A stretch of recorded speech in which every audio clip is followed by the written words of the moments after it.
Hey guys, and welcome to season 4 of the Us People podcast. I'm your host, Savia Rocks, and in this season, we get to remember and reminisce back in time with some of our guests like... Hey, we are Entity, and you're listening to the Us People podcast with Savia Rocks. Peace, my name is Oni. I'm a producer-engineer from Queens, New York. Hi, my name is James Green. I'm a TV presenter, sports reporter and journalist. Hi, this is Joy Langley, and I'm the author of Navigating Stress. Hey, this is Travis Glossop. I am a creative radio producer for Kiss FM, and you're listening to the Us People podcast with Savia Rocks. We highlight the strengths of our cultures, talking about diversity and inclusion, and speaking out loud and proud about who we are. I was never that good. I was determined. I had a love for the sport, and that always fueled me. At 49, I was seven years post-divorce after 22 years and 3 kids of a marriage. And so I knew that I needed to figure out what was happening for me and why was this such a severe sort of crack in my identity and how I showed up in the world. It's great. I'm glad, because I'll be honest, I didn't really work that hard at uni, so it was good to leave uni and really get on it, really because I also, as a person, I think I value productivity. A lot of people live to work. I think I am one of the work to live guys, but because my work is amazing, that's all right with me. So as a person, I go to bed happy when I've had a productive day. We've also saved the best till last by honouring another artist and showcasing their talent as our new theme song with none other than your host, Savia Rocks, featuring in their song. So guys, enjoy, stay creative, and as always, please continue to be kind to one another. Let's go.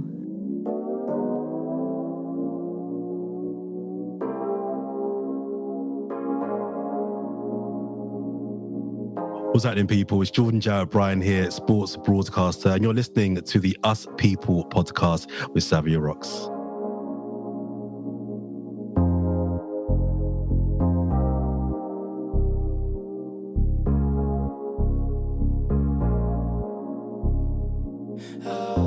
Peace of mind. Gotta keep my energy and peace of mind. I protect my energy and peace of mind. Gotta keep my energy and peace of mind. Hey guys, and welcome to another episode of the Us People podcast. I'm your host, Savia Rocks, and today I'm humbled to have Jordan here with me. Jordan is a TV sports reporter, presenter, mentor, a former professional wheelchair basketball player. He's also, he was a DJ for at least a good 10 years. He's got so much experience under his belt. Jordan, I want to thank you so much for coming on the Us People podcast. How are you?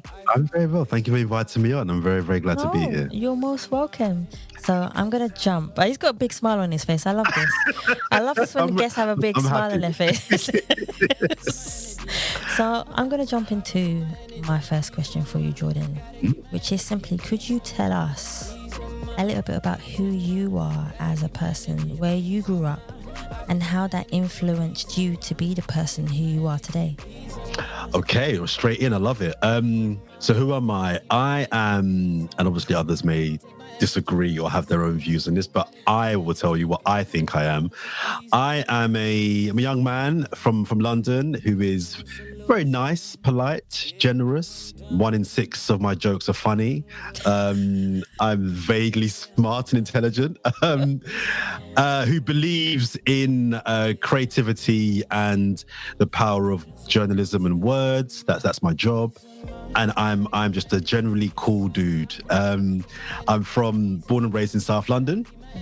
So I was born in Brixton, grew up in Brixton, but moved very early to further south to an area called West Dulwich, where I lived with my mum. Yeah, and my mum was the biggest influence on who I am now. So I often think to myself, my mother is the man. Is the reason the man that I am now is because of my mum. My dad is the man that I seek to be. Uh-huh. So What I mean by that is all of the kind of, if you like, fantastic and great things about me and all the successful things that I've managed to achieve, I think that is down to the upbringing of my mother. I would give the credit to my mother in that sense. All the, I'm respectful, I'm polite, I'm hardworking, I'm ambitious, and I'm very sociable. All of those fantastic things are because of my mother. But my father is the man that I look to emulate. Yes. He's the man that... he's my hero. He's the guy that I seek to be. Do you know what I mean? In that sense. So a combination of my mum and dad, who I'm both very close to, make up the person that I am now. And South London was where I was born and raised and went to school. School was good. You know, I didn't have any kind of overtly extraordinary experiences definitely not in primary school. Had a fairly normal primary school. Secondary school, I went to a school in Camberwell. Oh yeah. It's not a very good school. It's called Archbishop Michael Ramsey. Big up all the Ramsey crew. And it's funny because I was just about to say it wasn't the best school in South London, and it technically wasn't. But I often feel now, having looked back at my time at school and how well/poorly I did at school, it's hard to blame a school for your failures. And what I mean by that is there's a level of self-responsibility that I think has to be applied even at that age to young boys and girls in determining how well or poorly you do. So while I can blame the fact that I went to a school where it wasn't uncommon for boys to be throwing tables, not chairs, tables across the room at each other, fighting with teachers. You know, lots of my friends were regularly excluded. We were on the bottom rung of the GCSE success charts, and there were often fights outside my school from other rival schools. There were knives and all kinds of things. The very last day of my school, I remember we had police helicopters, circling our school because it was going to kick off to us and another school. But whilst all of that is a reality that was true and obviously is not going to enhance positive learning, I don't think it was an excuse, because there were people in my class, in my year, who were nowhere near as smart as me, who came out with 10 times better grades than me. So they did okay. Do you know what I mean? So school, it can only be blamed to some degree. So I didn't do well at school, but I won't put that all on the school itself. Went to college, did a couple of years there, didn't love it. And I realized that further education wasn't really for me. Yeah. I knew very early on that the classroom setting wasn't really the best and wasn't conducive to me learning. I knew that I'm much more of a doer. So I knew from early, even at school, I knew university wouldn't be happening, because I knew if I went to university, I'd either have 17 kids by now, a drug problem by now. 17. And I'd just be like £1 million in debt. So I knew that environment, I get distracted very easily. I just thought, no, the girls, the music, the partying, the not being at home, it's not. I just know it's not for you. Don't lie to yourself, Jordan. It's not for you. So I knew from early that I was going to college, but I thought when I finish college, I want to start working. And when I was at college, I heard about a magazine that was looking for young writers. So even going back to school, if I go back a step, even at school, I knew that I loved writing. Writing, English was the only class, apart from probably music and PE, that I genuinely enjoyed. And I knew that I enjoyed it because at English, when all my cool friends were bunking off English class, I was there 10 minutes before, in front of the queue, ready to get in the classroom. So I knew this was for me. So I knew I wanted to be a writer and go into journalism. I met this magazine in Brixton that were looking for young writers. It was a youth publication called Live that was published for young people, by young people, about youth culture. My mum saw an advert. I got in touch. They said, yep, do a couple of articles. I wrote a few articles. 6 months later, I became the editor of the magazine. So I'm now 14, going on 15 at this time. And so that was the start of my love affair with journalism. And although I knew that I love sport and I love journalism, that was the first time that I really felt like I had a direction in my life, right? Journalism, this is what I want to do. And so a combination of playing wheelchair basketball, as you mentioned, editing this magazine, partying. So at that time, I kind of get to 17, 18, you start partying, girls get involved, you start getting involved in that world. And you know what I mean? All those things kind of happen at that time. That was a very interesting time in my life. But the consistent thing that I knew that was important to me, I knew I wanted to see through, was I wanted to be a writer. I wanted to be a journalist. I wanted to be involved in media. And that's a very condensed way of telling you about my upbringing. No, it's a good way. You simplified it, but then you also detailed it at the same time. And there's a lot more detail I can offer, but I don't want to bore you or your listeners. No, you wouldn't bore anyone. Listen, that's the whole point. The more you tell, the more people will understand who you are. So to me, it's a beautiful thing. I loved it. That time for me was a good time. I'm lucky that I have good friends now that I was friends with back then. And I was doing a lot of things. I've always been very busy. I've always been very active. I've always been very curious. So doing multiple things for me was something that played to my strengths. So as I mentioned, as well as editing this youth magazine, pretty much full time, I went back to college. I dropped out of college. I didn't do very well, but the magazine organizers said to me, we're only going to keep you on here, this magazine, if you pair up your work here with going back to do your ASs. So I did that. I just started playing wheelchair basketball a couple of years earlier on. I got into the GB team, Great Britain team, the junior team at quite a young age. Yeah. So I was traveling all over Europe doing that. Wheelchair basketball was a massive part of my life then as well. So I was very, very busy. I was very, very busy at that time. And yeah, like I said, me being busy is how I work best. I work best when I'm kept out of trouble, active, and have lots of plates to juggle. So it was a good time for me, my teenage years. I know you've defined yourself as a person, but who do you see when you look in the mirror every day? Ooh, I see a good man. I'm not gonna. That might sound a little bit a bit arrogant. But I believe that I'm a good man. I can look in the mirror and I know that I'm Jordan Jarrett-Bryan.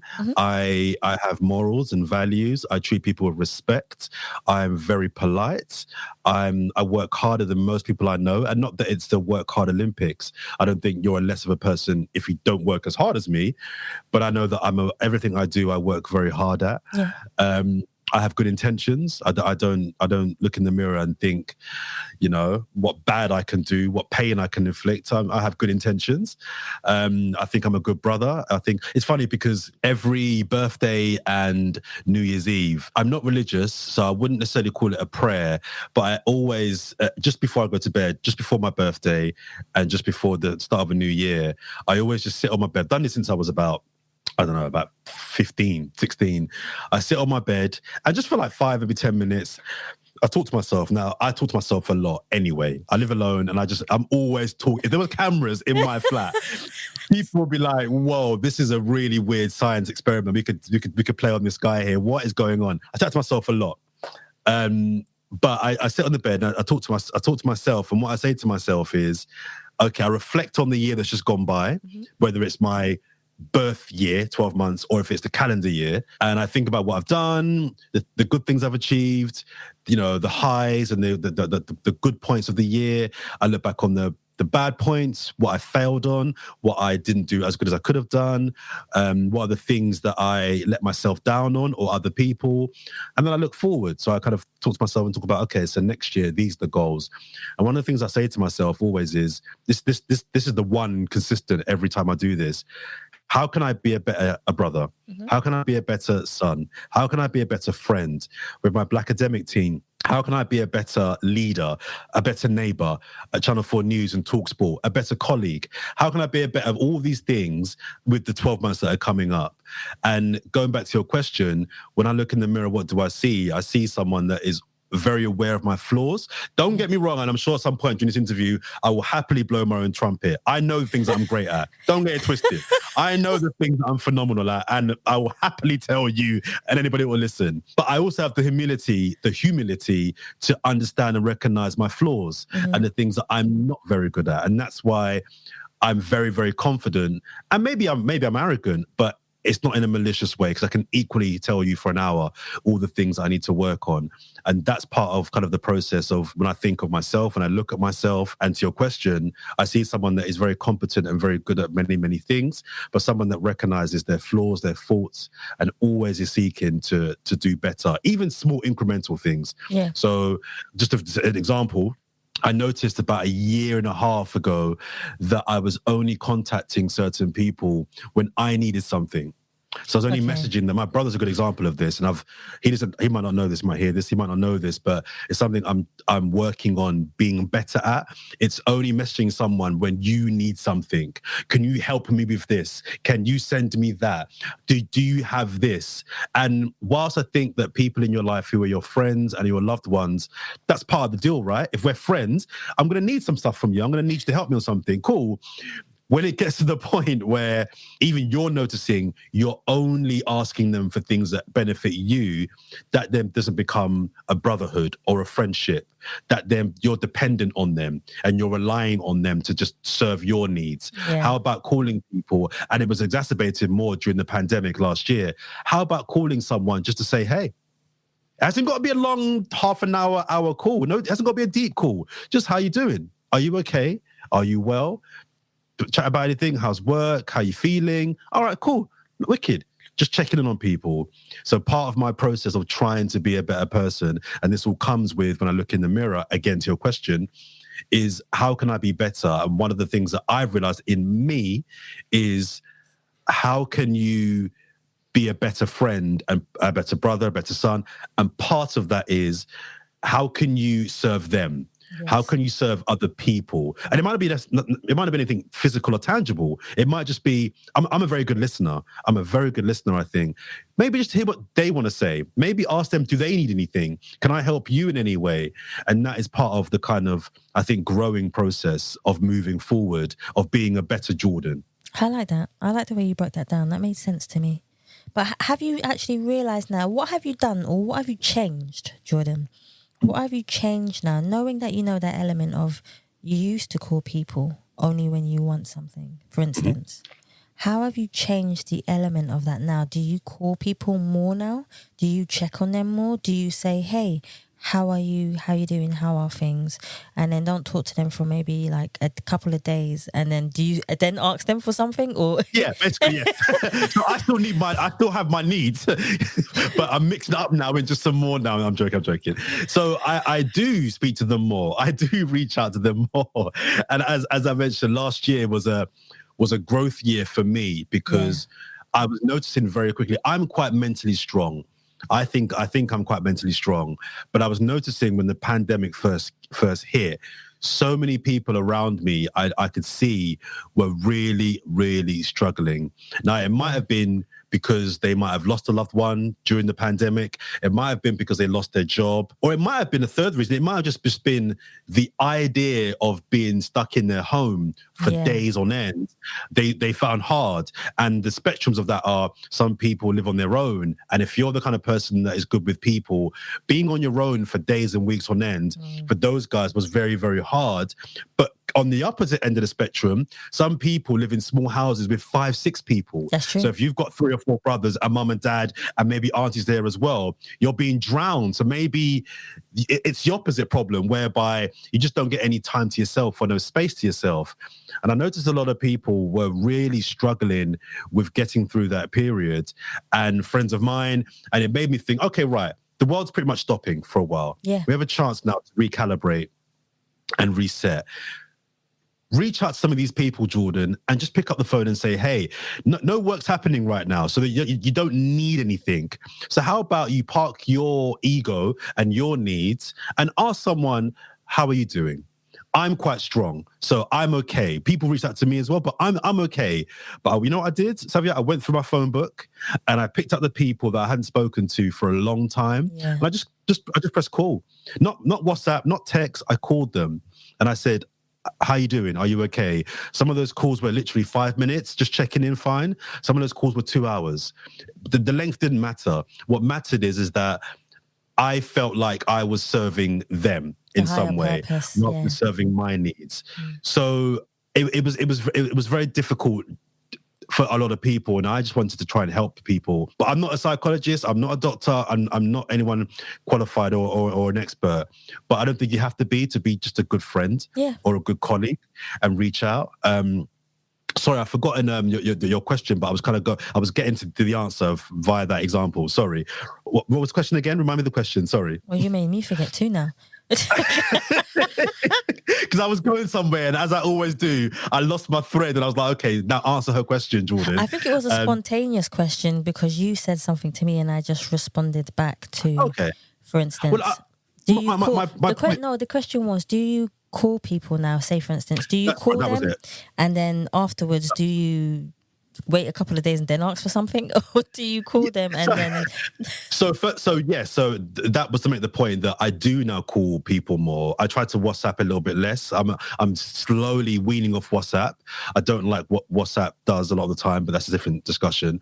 But I do call people more.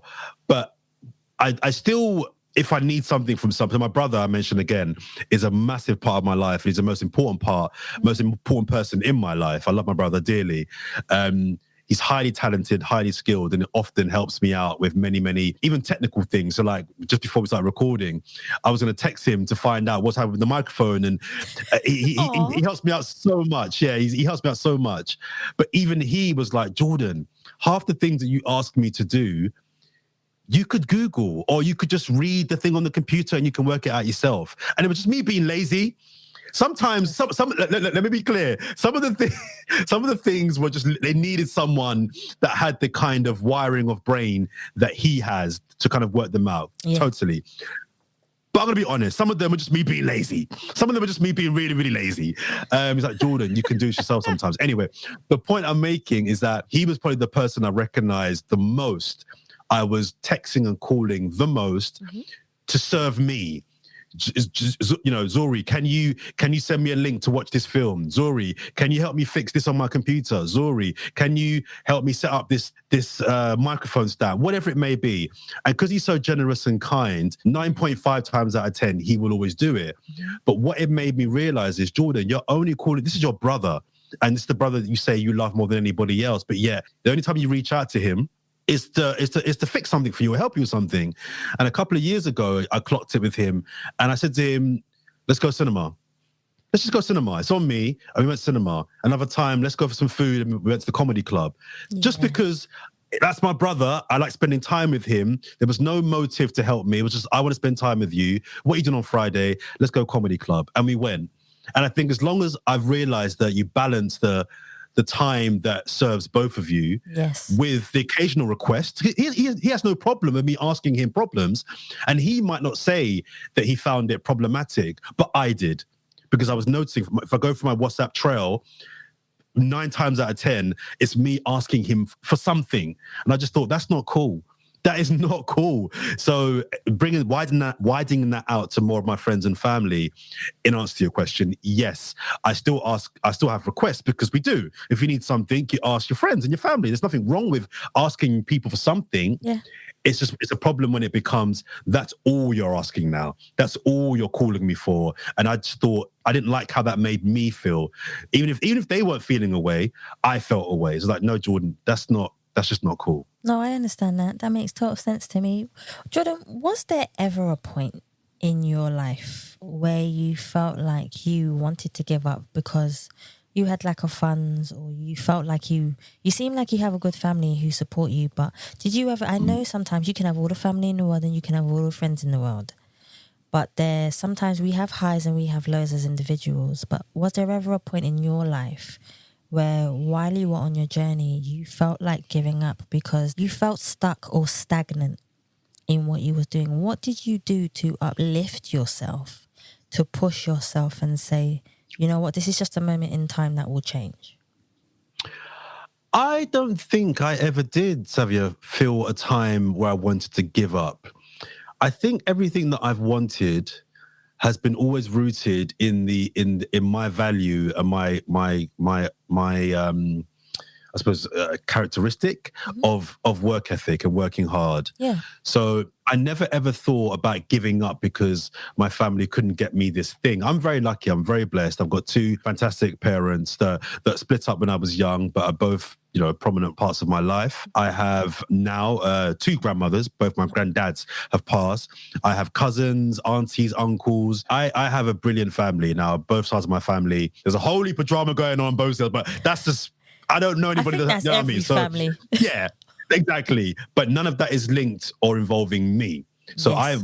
My links to my family are all fine. I think everything that I ever wanted, and if I ever did get close to feeling like I wanted to give up, I didn't, because again, I think I've been rooted in the ideals of just work hard and you'll get what you want.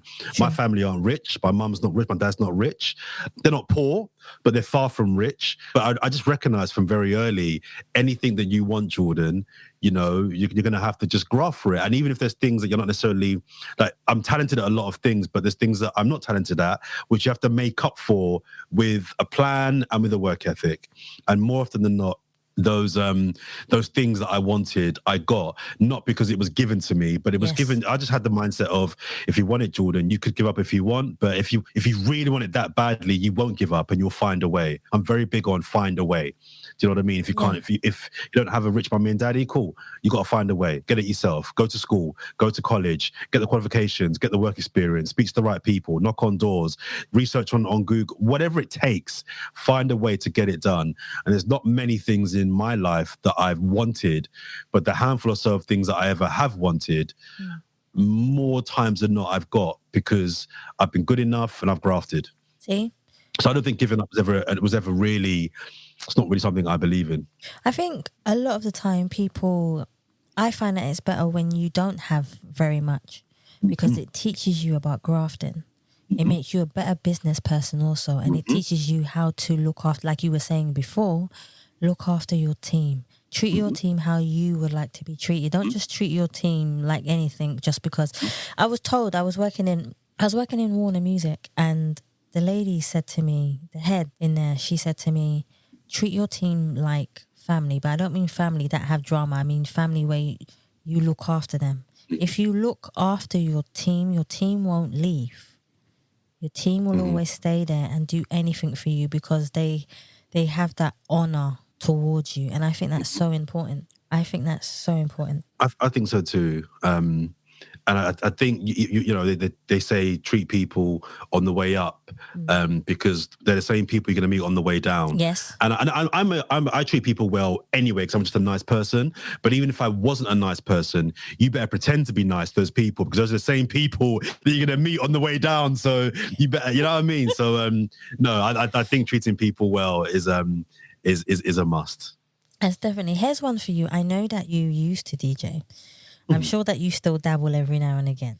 Every now and again. So this question is actually quite difficult, but you might surprise me and say, no, I've got it in my head. Go on. If you could choose one song that was the soundtrack of your life, what song would you choose, and why would you choose that song? Wow, that's a great question. That's a hard question. I could sit here and think for the next 5 or so minutes and really come up with probably a better song choice, but for not having 5 minutes of dead silence on your podcast, I'll give you the one that came.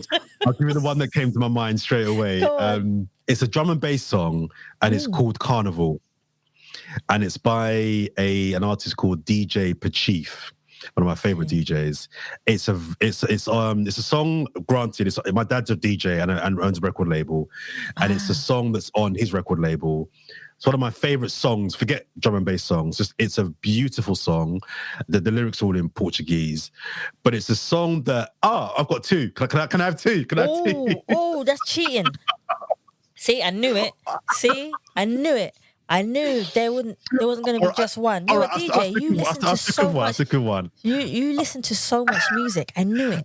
Okay, right. Go on. I'll let you have two. Go on.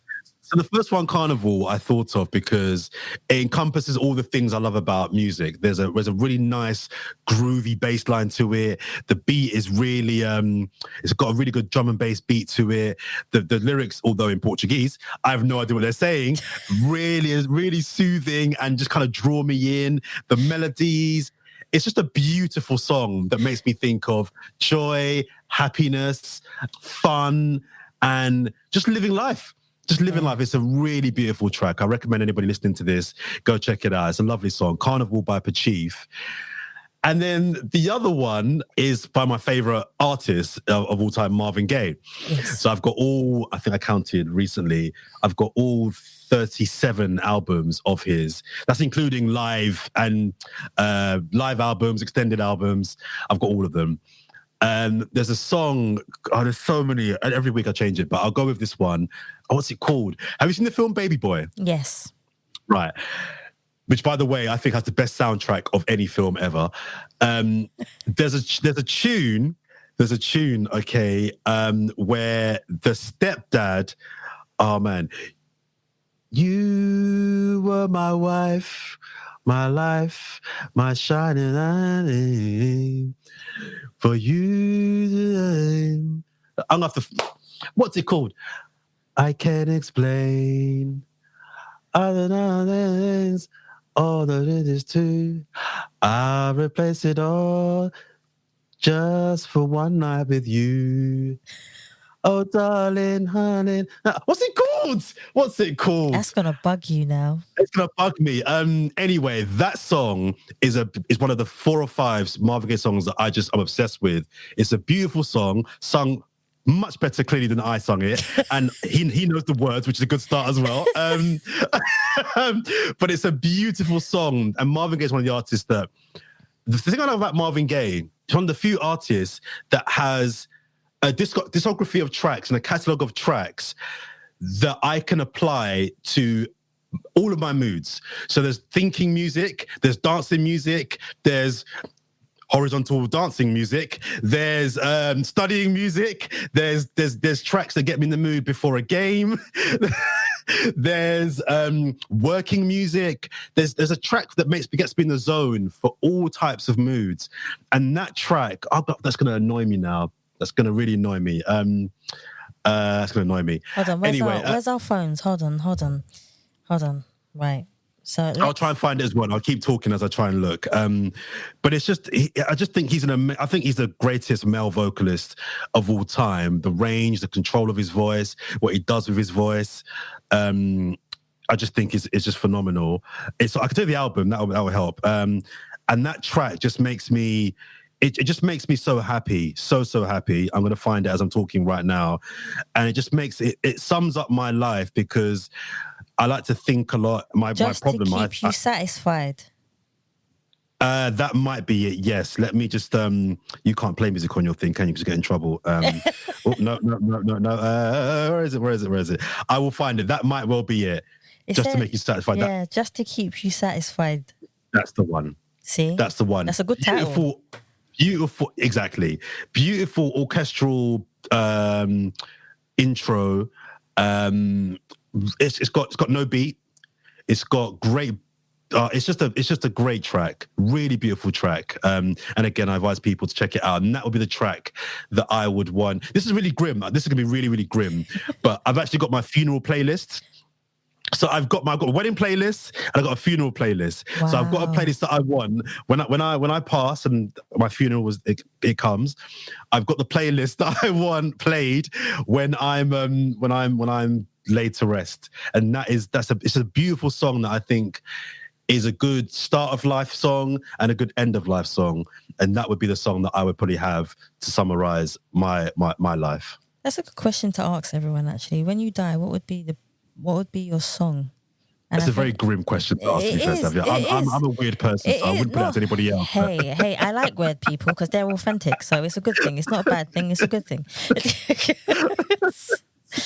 So, what are you most curious about in life right now? What makes you curious that you want to go and achieve it or do it or not do it? What is it about life that you are curious about? Another really good question. You're on fire. What makes me curious? I know. Seeing the fulfillment of potential. I love that. One of my biggest bugbearers, and this I think applies in everyday life, this applies in sport and football, this applies in the workplace, this applies in everything. I really hate it when people don't fulfill their potential. Now, everyone's potential is different. So if you are a 7, let's just use football as an example. It annoys me when people praise footballers for being good players. Yes. When I know that guy could be very good. So he's he's an 8, but he's operating at a 6, and he gets praised for that. It's like, no, No. For any football fans in this country, they'll know a player that now plays for Real Madrid, was at Chelsea, Eden Hazard. Sorry, I'm off on one here. Eden Hazard. He's a phenomenal world-class player. Eden Hazard, for me, should be one of the top 5 players in the world, and he's not. And although he's held in high esteem, his potential for me, he should be in the 8 bracket, but he's operating at a 6 or a 7. And I think, and I see other friends of mine in their jobs or in their lives operating 1-2 levels below what I know they can achieve. If you're a 6, that's fine. Being a 6 is fine, but then hit 6. Don't hit 4. If you're at 8, don't give me 7. Do you know what I mean? So I'm curious about the process. They might just be having an off day. No. I'm talking about people that I've watched over a sustained period of time. I'm trying to give them a chance. No.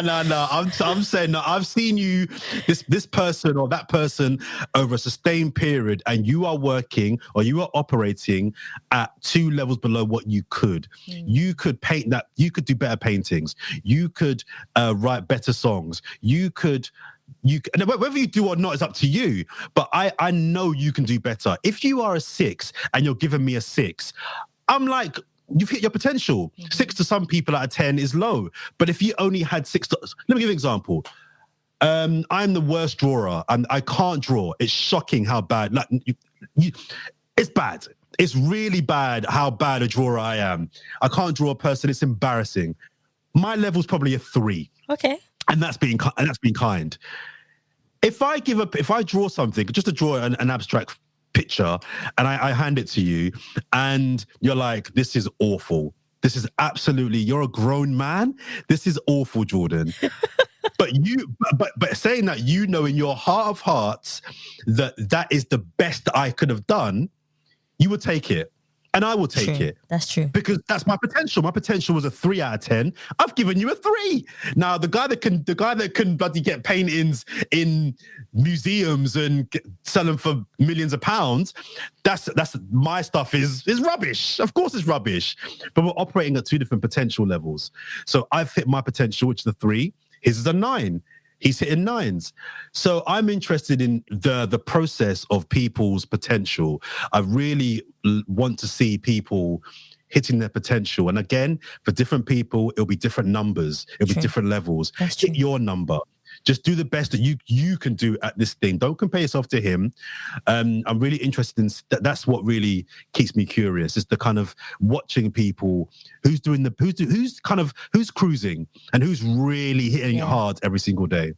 But then this is what leads me on to my next question for you, Jordan. So, do you feel like education is enough to get you where you need to go? Or do you feel like your talent is enough to get you where you need to go? Or do you feel like you need a combination of the two to be able to strive to get to where you need to go? What are your views on talent, education, both? I think that on their own, neither of those 2 things will get you where you need to go. There's nobody... And going back to my earlier answer, even if it gets you far, it won't get you to your potential.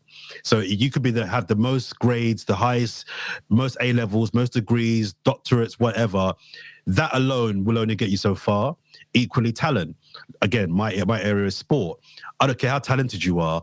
That will only get you again so far. The 2 other things that I think are needed, which I think will apply to any successful person in any industry, education, talent, ability. The other 2 things are a work ethic. Yes. And again, sticking with my industries, sport, there's many people, again, I'm going to bore half the listeners here who aren't into football, but Frank Lampard is the Chelsea manager, former Chelsea player. Frank Lampard was not the most talented football player in the England team, but Frank Lampard worked and grafted and honed his skills to become one of the best players England's ever produced. And you can apply that to, I'm sure, any other industry. He didn't, talent-wise, there were many people better than him in terms of raw talent. Yeah.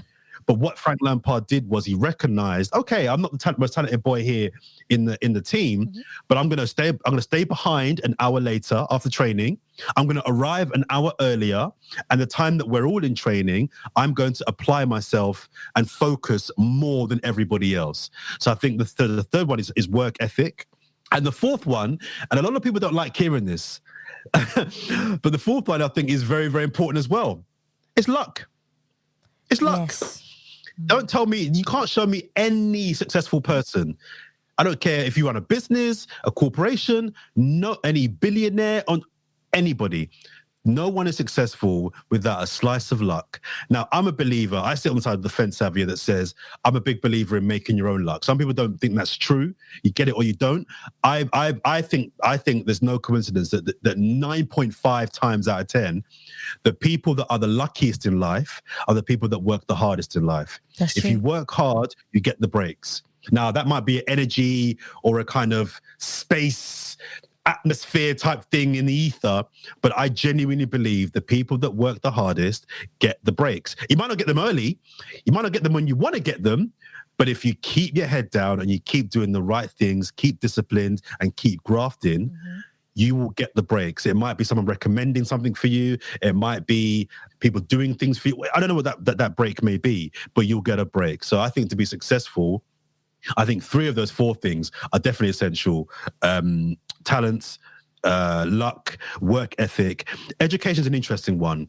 Education, I think, only applies in certain industries and certain jobs. Yes. I know lots of people in my industry, that aren't that intelligent, but they have a talent.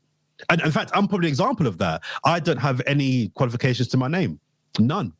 I'm a sports reporter for a national news program in this country. Now, people can have their personal opinions on whether I'm good or not. That's fine. They may think I'm rubbish.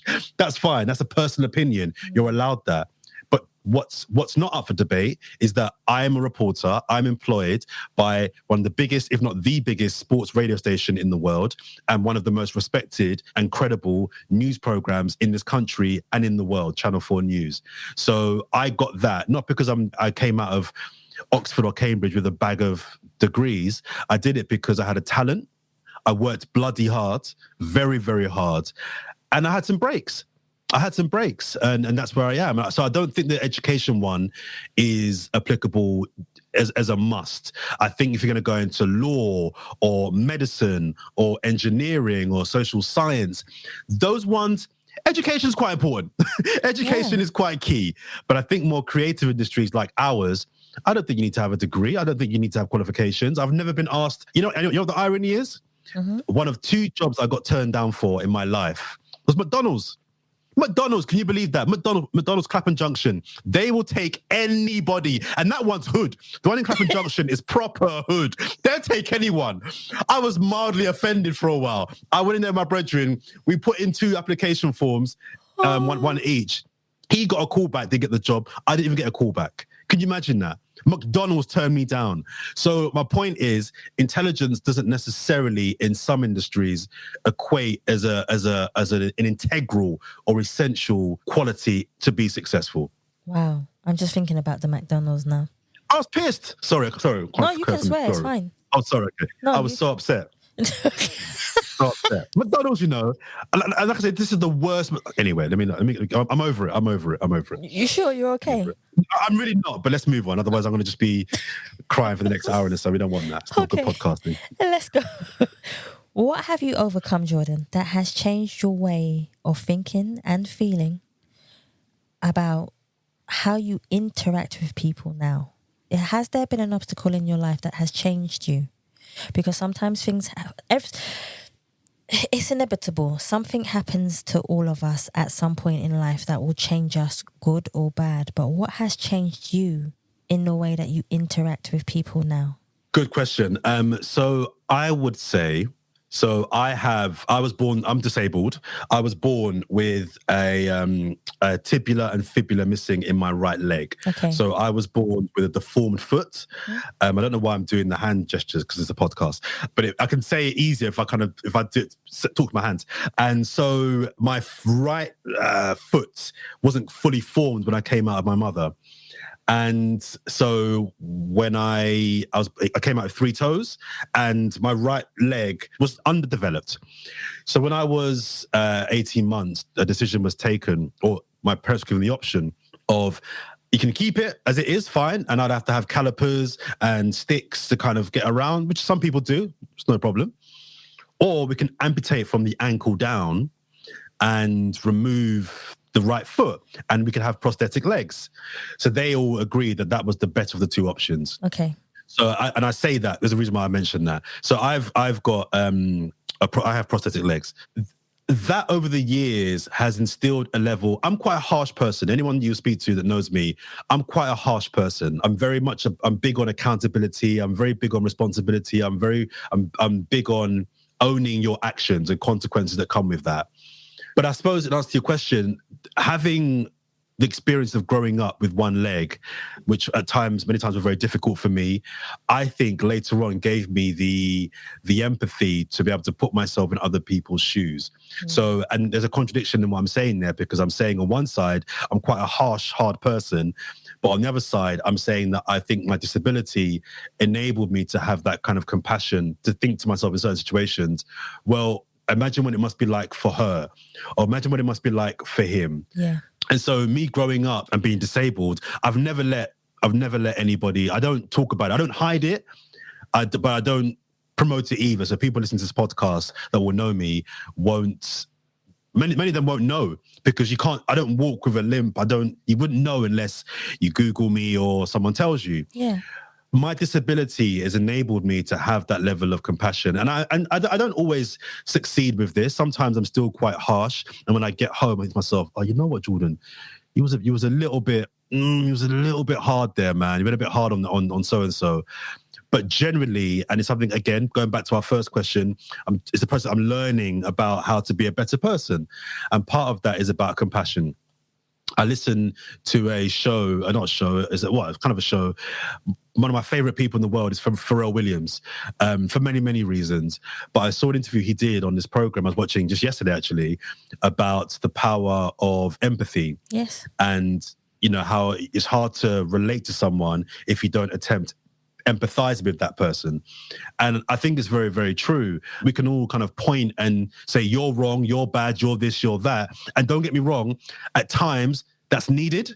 I think at times it's important that we hold people accountable. Make them know you've done wrong, or you've said something bad, or that is, we're recording this the day after, America, the Capitol Hill has been ambushed, and there's a coup happening in America right now. Yeah. And I think Donald Trump, as the outgoing president, has to be held accountable for his role in what's happening in America. But the point I'm making is, I think there's a time and a place to point fingers, to cast blame, to cast responsibility, and to let people know that was bad and you have to suffer a punishment for it.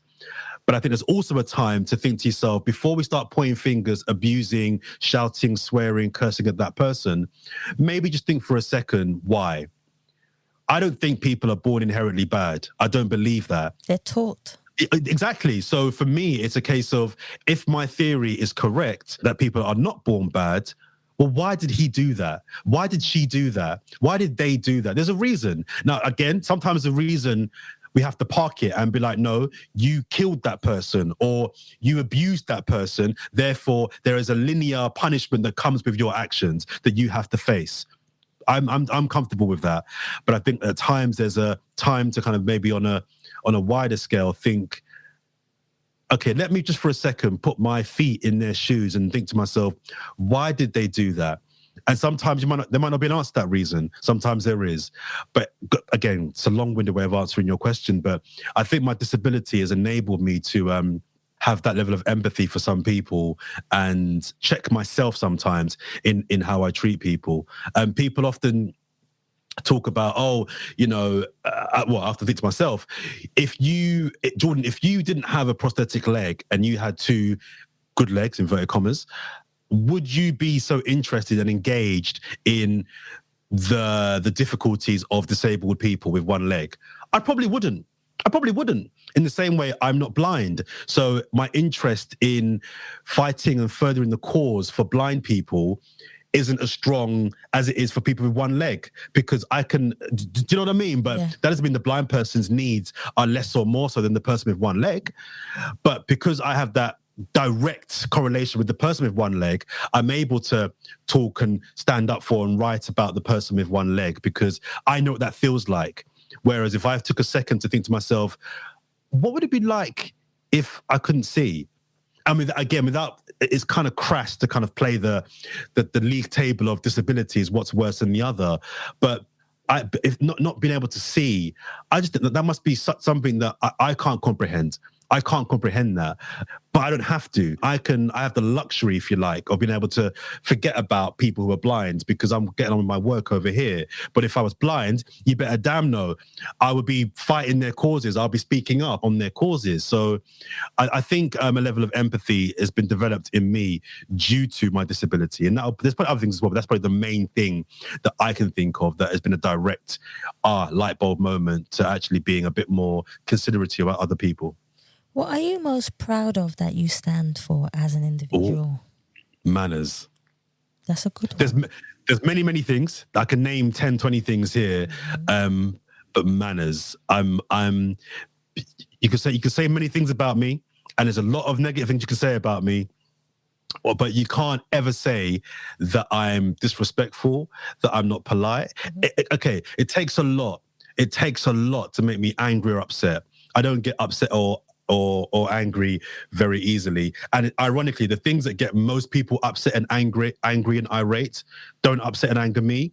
But the things that do anger me don't upset and anger most other people. Do you know what I mean? Yeah. So if you make me angry or upset, you must have done something really, really, really bad, because I'm not short-tempered. It takes a lot for me to lose my temper. Yeah. And if you hear me being rude or feisty or out of order or disrespectful, you better know that someone did or said something that really pushed the button. So I'm very, very proud that my mother is the main reason, but my family, I was brought up with, it sounds really simple and basic, Savia, your please and your thank yous. But whenever, I remember one of my best friends, Warren, I used to stay over at his family house when we were at primary school for like weekends and stuff. And I remember his mum, Sonia, who's like my second mum, always used to comment on to my mum, like how polite I was. And it's something that I actually look at one thing I can't stand, Savia, I can't stand spoiled people and spoiled children. It's probably the single biggest thing that that gets me angry. When I see a spoiled child or a brat, that makes me really angry. And all my friends have got kids, they know, listen, don't bring your spoil, because I will, anyway, don't do it. He's going on a tangent, he's on it. Say again? I said you're going on a tangent, like you're like, no. I am a little bit sorry, but I'll bring it back. But the reason why I say that is because none of my friends do have spoiled kids. All my friends who have children under the age of 10, they're all polite. You know, they have manners. They're respectful when elders are in the. That's very important to me. I'm very, very big on manners and respect. And I think I can name you tangible things that I'm proud of. I can name you kind of more interesting things, if you want, I can. But the thing that I think I would say right here and now that comes to mind, the thing that I'm most proud of is that no one can say Jordan's rude. They can say Jordan's not very funny. They can say Jordan's very ugly. They can say Jordan doesn't have good locks. Actually, they can't say that. They can say many things about me, but they can never that I'm rude. See, that's passion right there, by the way. Sorry, it's important. Manners are such a small thing, but very, very important. So I get passionate about the lack of manners. Yeah. Do you know what I mean? How you speak to people, how you treat people, you know, the words you use with people. This is not difficult. Speak to me. And I'll go even further, Savia. Some people say you have to earn my respect. And I get that. I'm not even saying that. I will initiate the respect. If I've just met you, I come into a room, some people will be like, I'll respect you after you show respect to me. No, I'll happily initiate the respect. I'll happily be the first person to make the first move. I don't need to, because that's the way I'm wired. I don't even need to wait for your respect before I'm respectful to you. Do you know what I mean? Yeah. So I just feel like it's a really big thing that I think is very small to kind of, it's not difficult to show respect and manners. And from I was very, very, very young, I was always taught, you're pleasing your thank yous, and you know, you speak to people a certain way. What is the best advice, Jordan, that you have ever received, and how did that impact your life? Okay, I've actually got one. There's so many that will come to mind when we're talking past this. But the thing that comes to mind, it was a bit of advice my mum gave me when I was very young. Mm-hmm. She gives me a lot of advice, my mum. Lots of good advice. But the thing that I've always applied to myself, and it's something I kind of pass on to other people, it's very simple. Don't stress. Don't stress. I agree. Don't stress. And I've never stressed. I've been in some environments, some very stressful environments. I've played wheelchair basketball in front of 10,000 people in a final in Italy, and had to make a free throw shot in the last minute and 13 seconds to get us back into the game. I've DJed to crowds in Mexico and in Southampton to 20,000 people at 2 a.m, prime time. I've put on club nights and events, again, to thousands of people. I've put on live shows with this all Blakademik. I work on a national live television program. I deliver the news to millions of people. Actually, millions is a lie, but anyway, let's just say millions, because it makes them sound good. Millions of people all over the country on live TV. I've done shows on talkSPORT to millions of people globally. That one is true. So I've been in very stressful environments, but I never stress. You know why? Because stressing never achieves anything. That's true. It doesn't achieve anything. In fact, it can only go worse. It can only go worse. And I think a lot of people, and people might not believe this, but this is true. People underestimate how much of a contributor to illnesses, diseases, conditions, disabilities, stresses can be. You're running around London or running around New York, running around Berlin, wherever city or whatever part of the world you live in, doing 101 things. And that is me, by the way, stressing about all these things, but you have no idea the build-up in anxiety, poor physical health, that stress is building up in your body. And even if you've got, say, severe diabetes or really bad asthma or a particular form of cancer or whatever illness or disease you may have, stressing and living a stressful life will exacerbate it. You can't see stress. You can't see it. So you just think, oh no, I'll be fine. I don't stress. I work hard. I work crazy hours during the week. Crazy hours across multiple jobs. I mentor. I have my Blakademik platform. I have Channel 4. I have talkSPORT. I do a plethora of things. But one thing I will never ever do is stress. My advice is have a plan. Know what you've got to do. Do your best. Yes. Plan the best you can. Yeah. Execute to the best of your ability. And what will be, will be. Now, if that thing that you're doing, you mess up. So as an example, if I have a live on Channel 4 News and I'm outside Wembley or Twickenham or a sports ground, and I've got to deliver a 2-minute live for a particular story, if that's a breaking news story, for example, okay, so I can actually make this a real life example. There was a Diego Maradona passed away about a month ago. Yes. And I wasn't on roster that day. The news was confirmed at about 4:30, I think it was about 4:15 in the afternoon. Mm-hmm. I got a call from my boss saying, we've just heard that Maradona's passed away. Can you come in? Now, bearing in mind, we're on air at 7. We're on air at 7 o'clock, and it was the lead story because it was not only breaking news, but it's Maradona, one of the biggest figures in the world. He died. So I've got essentially, by the time I get into the office, it's just after 5. I had a producer. Anyway, they were saying you've got to prepare a live and do a package. So I was like, whoa, I've got to prepare for a live. And that's a lot, but that's the nature of news. But I could have stressed. I could have been like, we've got an hour and a half to try and get some voices, to kind of do an interview with someone, gather some picture. What's the best footage? There's that. Got to prepare for my lines. I could have stressed. But I didn't. I said to my producer, Emma, okay, I need this goal. I need a picture of that goal. I need a picture of that goal. I need him doing this. Can you find that picture? Can you, guest booker, let's get an interview with someone that played with him or knew him or blah, blah, blah. So you do that. And I'll work on my live. It's only 2 minutes, but you have to prepare for your live. Just calm. Just have a plan and don't look at the clock. You know you're on air in an hour and you're only a third away through your package and editing it, but don't stress. What will be, will be. And one of my phrases in television is, no one dies, in terms of because you messed up. No matter how I've messed up on TV. I've seen other reporters mess up as well. And when you come off, you feel awful. You feel really, you stuttered, or you got a fact wrong, or you didn't say the line you were meant to say, or whatever it may be, and you feel awful. But when I get home, I'm like, you know what, Jordan? Nobody died. True. Nobody died. It's only television. Yeah. The world still turns. Tomorrow's a new day. So I say all of that to say that even in stressful environments, I have a plan and you execute to the best of your ability. And I applied that to my basketball games. I applied that to DJing. I applied that to my journalism. Plan the best you can. More times than not, you only mess up because you fail to plan properly.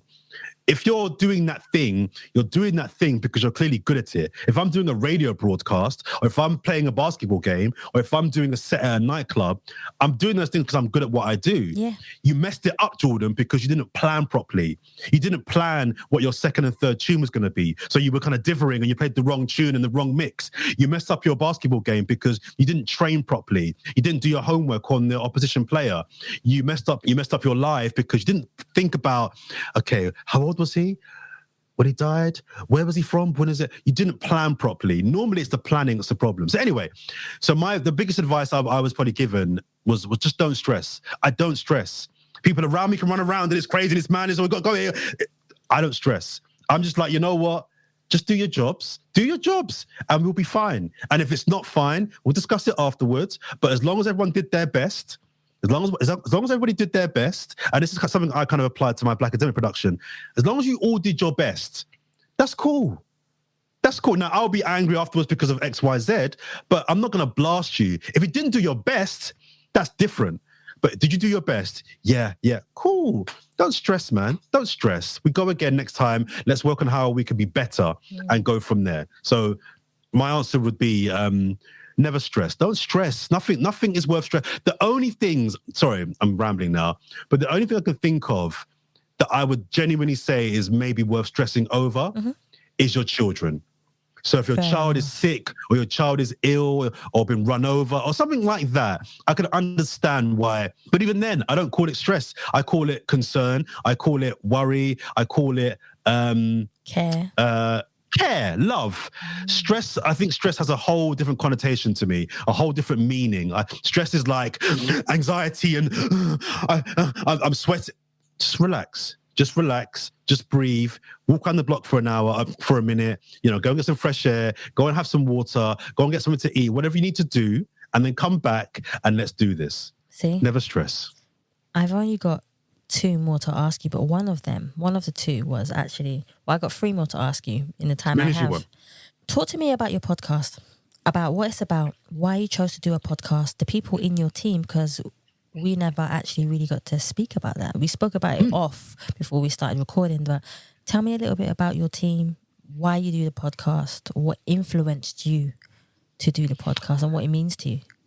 I did that very smart technique that I've learned recently about when there's something you want to talk about that hasn't been brought up yet. Just every now and again, mention the words. Just throw it out every now and again. Oh, yeah, just to remind the I'm joking. I'm joking. So my podcast, It's All Blakademik, is a debate show. So the brand is Blakademik. We have underneath that several shows. So we have a show called It's All Blakademik, which is So we have It's All Blakademik, and we also have the audio podcast called Thinking Out Loud. I'll get to that in a second. And we have another show called Black and Winning. Okay, let me get to Blakademik and why I set it up first of all.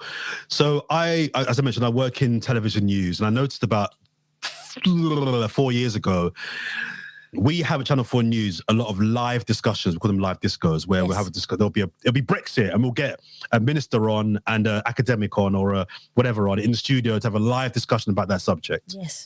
What I was noticing was that whenever we have a discussion on anything to do with politics or business or, I don't know, science, it was invariably old white men, sometimes white women, but normally old white men.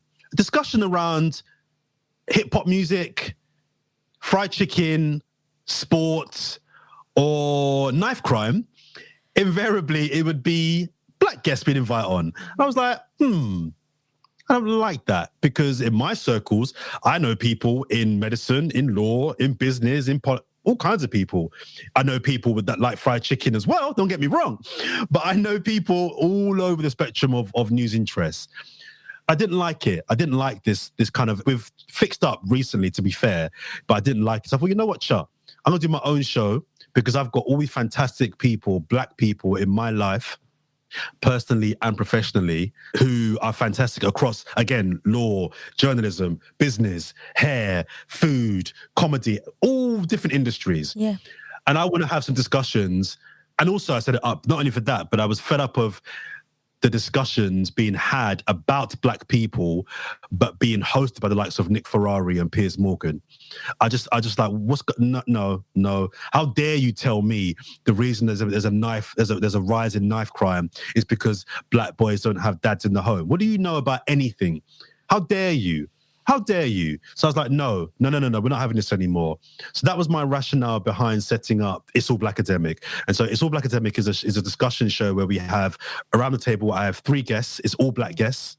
And we discuss issues that are relevant to the black community.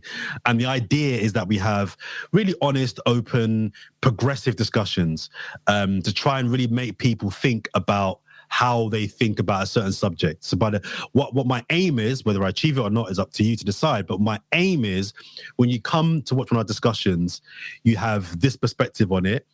Having watched the show, you might end up thinking, actually, you know what? Boy, my man had a point, you know, or yeah, sister, she was kind of talking some smack. And you might have the same view, but you might have something that makes you think a bit differently about that particular issue. So we talk about everything from politics to sport, food, mental health, education, comedy, trauma, dating, everything. We discussed it all. And so that's what It's All Blakademik is. Thinking Out Loud is our kind of like sister podcast that I do with my 2 producers, where it's a kind of collective learning process. So we're planning season 2 at the moment. And the idea is that we discuss things, again, relevant to black culture, but things that we, alongside the listener, learn about too. So it's not us preaching to you guys about what we know. We get guests to come on and talk about a particular subject or particular area, but things that we know a little about as well. So it's like we're all learning from this guest. So it's collective learning, which is one of my new phrases.